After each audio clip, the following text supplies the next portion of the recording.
आर्थिक र सामग्रीहरू उपलब्ध गराएर सहायता गर्नुहुने सम्पूर्ण व्यक्तिलाई हामी यो समयमा धन्यवाद दिन चाहन्छौँ। किरण मोबाइल पसल उहाँले हामीलाई डिजे उपलब्ध गराएर साथ दिनुभएको छ र त्यसै गरी हामीलाई एचएनएच अस्पतालले साथ दिनुभएको छ। त्यसै गरी हामीलाई मेरी स्टोरले पनि हामीलाई साथ दिनुभएको छ र त्यसै गरी लाइफलाइन इन्जिनियरिङ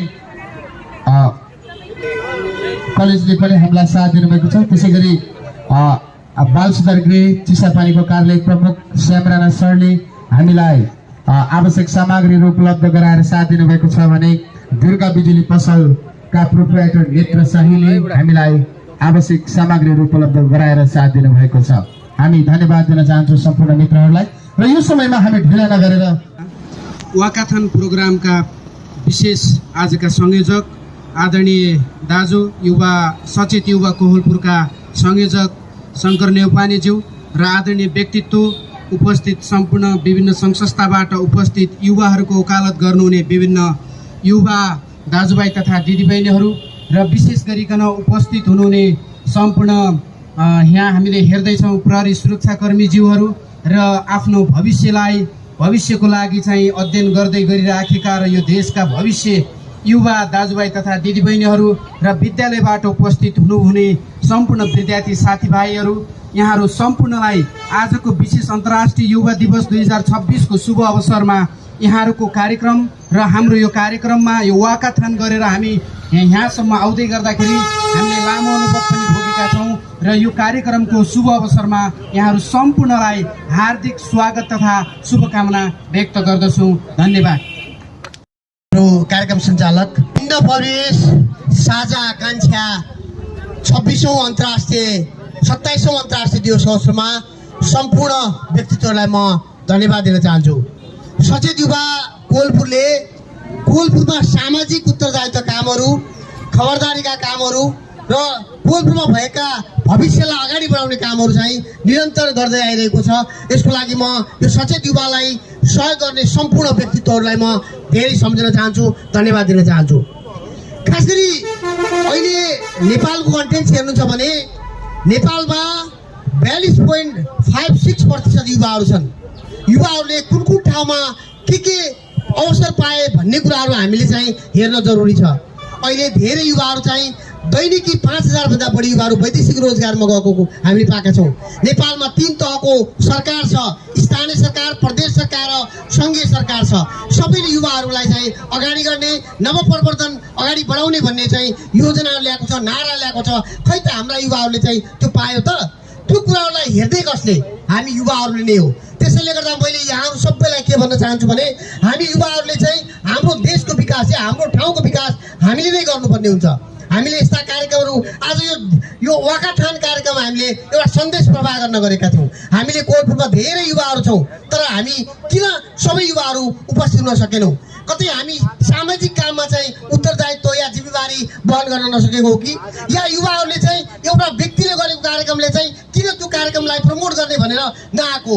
त्यो कुराले गर्दा मैले अलिकति मलाई कहिलेकाहीँ खल्लो लागिरहेको छ। म पनि युवा अवस्था पार गरिसकेँ। विगत लामो समयदेखि सामाजिक क्षेत्रमा काम गर्ने हुनाले हामीले जिल्लालाई मात्र नेपालगञ्जलाई मात्र किन हामीले युवाको अभियानहरू गर्ने? हामीले आफ्नो क्षेत्रलाई पनि बनाउनुपर्छ, यहाँका सामाजिक कामहरू गर्नुपर्छ, यहाँका पर्यटनहरूलाई अगाडि बढाउनुपर्छ, यहाँका सृजनशीलताहरूलाई अगाडि बढाउनुपर्छ, शिक्षा स्वास्थ्यलाई गुणस्तरलाई हामीले चाहिँ बढाउनुपर्छ र खबरदारी गर्नुपर्छ।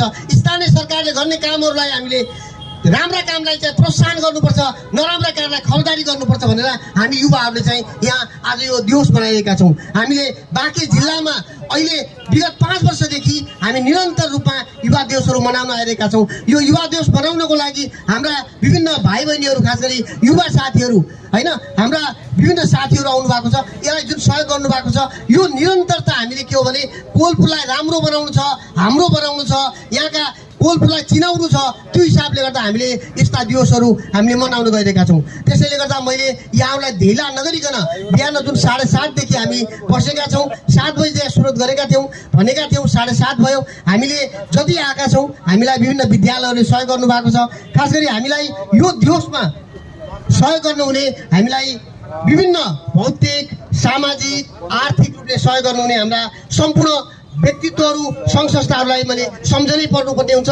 खास गरी यो विद्यालय यो युवालाई सहयोग गर्नुहुने जुन हाम्रो बिबिएम विद्यालयका सम्पूर्ण विद्यार्थीहरू आउनु भएको छ, हाम्रो जिल्ला ट्याक्वान्डो सङ्घका हाम्रा सङ्घ आएको छ, किरण मोबाइल सेन्टरले हामीलाई सहयोग गरेको छ, एचएनएल अस्पतालले गरेको छ, मेरिस्कोप सेन्टरले, लाइफलाइन इन्जिनियरिङ कलेज, हाम्रो श्याम सर खास गरी बाल सुधार गृह 9 अवस्थाबाट पनि हामीलाई सहयोग गर्नुभएको छ, दुर्गा बिजुली भण्डारबाट नेत्र साईजीलाई सबैलाई हामी सहयोगको अपेक्षा गर्छौँ, धन्यवाद दिन चाहन्छौँ। र हामीलाई यो आजको कार्यक्रममा सहयोग गर्नुहुने हाम्रा सम्पूर्ण व्यक्तित्वहरूलाई म फेरि पनि अनुरोध गर्न चाहन्छु।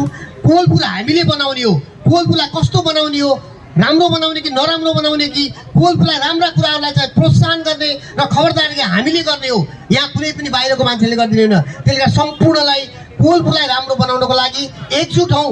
यो सचेत युवा एउटा लुज फोरम हो, यो शङ्करको मात्र होइन, शङ्कर, भूम भण्डारी, दिनेश उपाध्याय, हाम्रो वामदेव, त्यसो युवराज सम्पूर्ण साथीहरूले चाहिँ एउटा बनाउन त लुज फोरम कोलपुरलाई बनाउनको लागि भनेर हामीले जुन एउटा प्रतिज्ञा गऱ्यौँ 1 वर्ष अगाडि हामीले यो बनाएका हौँ। यो सबैको साझा चौतारी हो। यो साझा चौतारीमा आज शङ्कर संयोजक छ भने भोलि तपाईँ पनि हुन सक्नुहुन्छ। यो साझा चौतारीले कारण के हो भने कोलपुरलाई राम्रो बनाउने हो। सम्पूर्णलाई यो कार्यक्रममा आइदिनु भयो, सहयोग गरिदिनु भयो। म सबैलाई यहाँ धन्यवाद दिँदै आजको अन्तर्राष्ट्रिय युवा दिवसको अवसरमा म सम्पूर्ण यो वाकाथान कार्यक्रममा आउनु सम्पूर्णलाई धन्यवाद दिँदै म आजको कार्यक्रम यही समापन गर्छु। हस्, धन्यवाद। कोलपुरमा रहेको अध्ययन बिबिएम विद्यालयकी छात्रा अनि यो आज भएको यो अन्तर्राष्ट्रिय युवा दिवसमा हामीलाई सम्झिनु भएकोमा हजुरहरू सम्पूर्णलाई मेरो तर्फबाट धेरै धन्यवाद छ। अनि अब सबैजना विद्यार्थीहरूले यस्तै गरी मिलेर अझै पनि युवा दिवस मनाउनेछौँ भन्ने आशा गर्दछु। यति भन्दै म मेरो 2 भनाइ यहीँ अन्त्य गर्दछु। सचेत युवा कोलपुरका सदस्य आदरणीय व्यक्तित्व लोकेन्द्र जङ सुनारज्यू, कार्यक्रमका सभाध्यक्ष सचेत युवा कोलपुरका संयोजक आदरणीय दाई शङ्कर नेउपानेज्यू र उपस्थित सम्पूर्ण हाम्रो यस सचेत युवा कोलपुरको एउटा लुज फोरम क्रिएट गर्नुपर्छ जसले चाहिँ सबै युवाहरूलाई जहाँ जसरी पार्टिसिपेट हुनुहुन्छ सबैलाई समावेश गर्नुपर्छ र यसलाई चाहिँ कहिले काहीँ सरसफाइ गर्नु पर्यो, जे कार्यहरू हुन्छन् सामाजिक कार्यहरू सबै गर्नुपर्छ भन्ने एउटा सल्लाह र सुझाव दिने हाम्रो आदरणीय दाई भूम भण्डारीज्यू पनि उपस्थित हुनुहुन्छ। यहाँलाई पनि हार्दिक सम्मानसहित धन्यवाद। र हाम्रो बेटर बाँकी पछिल्लो समय सामाजिक क्षेत्रमा अत्यन्तै क्रियाशील रहेर काम गर्ने र युवाहरूलाई सुसूचित गर्ने एकदमै बेटर नामै बेटर छ त्यो संस्थाका अध्यक्ष आदरणीय व्यक्तित्व सञ्जय मण्डलज्यू र उपस्थित आदरणीय व्यक्तित्वहरू सुरक्षा निकायका साथीहरू, ट्राफिक व्यवस्थापनका लागि रुट चाहिँ व्यवस्थापन गरिदिने हाम्रो ट्राफिक प्रहरी कार्यालय, जिल्ला ट्राफिक प्रहरी कार्यालय बाँकेबाट पनि प्रतिनिधित्व गर्नुभएको छ आदरणीय सरहरू र उपस्थित सम्पूर्ण मित्रहरूलाई र विशेष गरी बिबिएम स्कुललाई म एकदमै धन्यवाद दिन्छु। मैले सरलाई फोन गरेको थिएँ, हुन्छ भन्नुभयो। हामीले चाहिँ विद्यार्थीको सहभागिता, युवाको सहभागिता, विद्यार्थी भन्दा पनि युवाको सहभागिता चाहिँ कम्तीमा पनि म्याच्योर्ड हुनुपर्छ भन्ने तरिकाले हामीले चाहिँ ब्याचलर लेभलभन्दा माथिका विद्यार्थीहरूलाई थप चाहिँ सहभागिता गराउने जमर्को गरेका थियौँ। हामीलाई चाहिँ कारणवश परीक्षा सञ्चालन भएको रहेछ त्यहाँ, त्यसो भए कारणले चाहिँ अलिकति युवाको सहभागिता थोरै कम देखियो होला।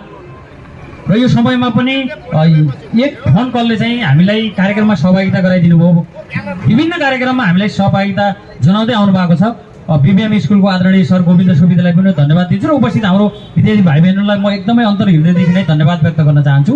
र हामीलाई अन्तर्राष्ट्रिय युवा दिवस अघिल्ला वर्षहरूमा नेपालगञ्ज नै सहभागी हुने गरेका थियौँ। अब कोलपुरलाई पनि युवाको एउटा सेन्ट्रलाइज बनाउनुपर्छ, कोलपुरमा पनि युवा छन् है भन्ने बनाउनुपर्छ र कोलपुरका युवाहरूलाई सुसूचित गर्नका लागि कोलपुरमै कार्यक्रम सञ्चालन गर्नुपर्छ भन्ने हाम्रो छलफल पछि हामीले चाहिँ कोलपुरमा यो वर्षदेखि अन्तर्राष्ट्रिय युवा दिवसका रूपमा पहिलो वर्ष के मनाउन सकिन्छ भन्ने छलफल भइसकेपछि हामीले वाकाथान कार्यक्रम सञ्चालन गऱ्यौँ। यो कार्यक्रममा सहयोग गर्नुहुने विशेष गरी एचएनएच अस्पताल जो पछिल्लो समय स्वास्थ्य क्षेत्रको अत्यन्तै प्रभावशाली गुणस्तरीय सेवा प्रदान गर्दै आएको एचएनएच हस्पिटललाई पनि हामी धन्यवाद दिन्छौँ र सञ्चालक स्त्रीरोग विशेषज्ञ डाक्टर दुर्गा रावतज्यूलाई पनि धन्यवाद दिन चाहन्छु। त्यसै गरी हामीसँग लाइफलाइन इन्जिनियरिङ कलेजले पनि सपोर्ट गर्नुभएको छ, उहाँलाई पनि धन्यवाद र मेरिस्टोकलाई पनि धेरै धेरै धन्यवाद दिन्छौँ। यति भन्दै मैले तपाईँहरू सम्पूर्णलाई एकदमै हार्दिक आभारसहित धन्यवाद र सम्मान प्रकट गर्दै म 4वटा लाइन भन्नेछु, त्यसपछि मेरो मन्तव्य समापन हुनेछ। युवा भविष्यका कर्णधार मात्रै होइनन्, आजकै परिवर्तनका सम्भाग हुन्, तसर्थ युवा सहभागी हुनुपर्थ्यो र हुनुपर्छ। दोस्रो हामी युवाले अवसर खोज्ने मात्र होइन, अवसर सिर्जना गर्ने क्षमता पनि राख्नुपर्छ, जहाँ चाहिँ आफै सहभागी हुनुपर्छ। चिया पसलमा बसेर गफगाफ गरेर हुँदैन, कार्यक्रममै सहभागी हुनुपर्छ, जसले हामी आफै परिवर्तन हुन सकौँ। तेस्रो कुरा, युवाको ऊर्जा सही दिशा, सिप र नेतृत्वसँग जोडियो भने राष्ट्रको विकासलाई कसैले रोक्न सक्दैन, तसर्थ युवा क्रियाशील रहनुपर्छ। र अन्त्यमा हामीलाई भाषणमा होइन, निर्णय र नेतृत्वमा युवाको सहभागिता चाहिएको छ, किनकि युवाको आवाज सुन्ने होइन, युवासँगै भविष्य निर्माण गर्ने समय हो। समयका लागि धन्यवाद।